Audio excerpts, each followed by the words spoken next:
My name is Pesi Makombe. I'm a Zimbabwean working in South Africa. What does democracy mean to me?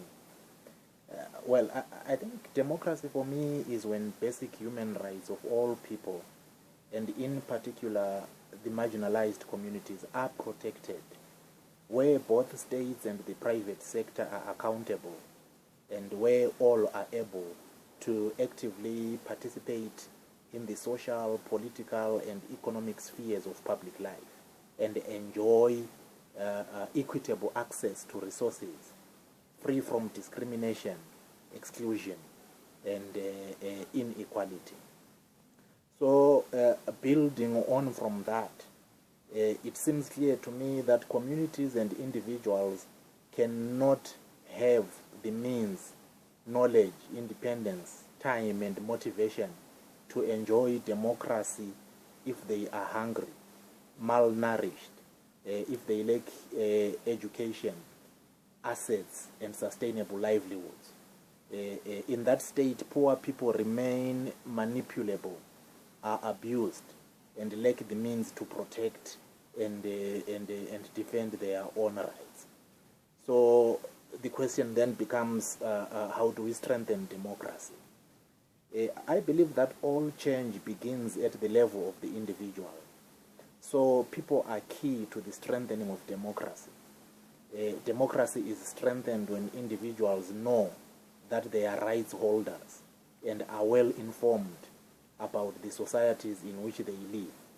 When these individuals can create groups, build institutions that can amplify their voices. It is these voices that can influence laws, policies, and practices. They can change how states and companies and powerful individuals behave. Therefore, strengthening civil society organizations and social movements that empower citizens to hold governments accountable is therefore key. Many development and democracy challenges are the consequence of poor governance and the lack of viable, transparent, and accountable institutions that are capable of curbing the abuse of power and authority by powerful individuals in business and in politics.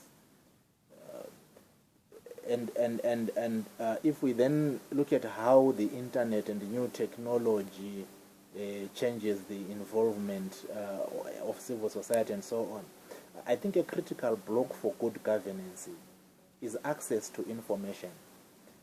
Public participation and active citizenship are important to well-functioning democracies, and in order to participate fully in their societies, citizens and right holders need access to information.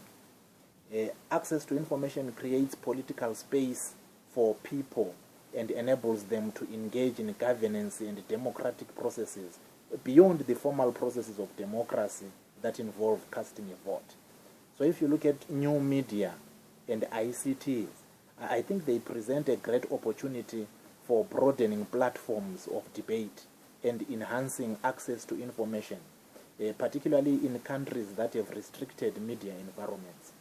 The rapid increase in the number of people with internet-enabled mobile phones has seen a concomitant rise in the number of people using social media. These technological developments undoubtedly contribute towards citizen empowerment, especially in countries where mainstream media are predominantly under state control.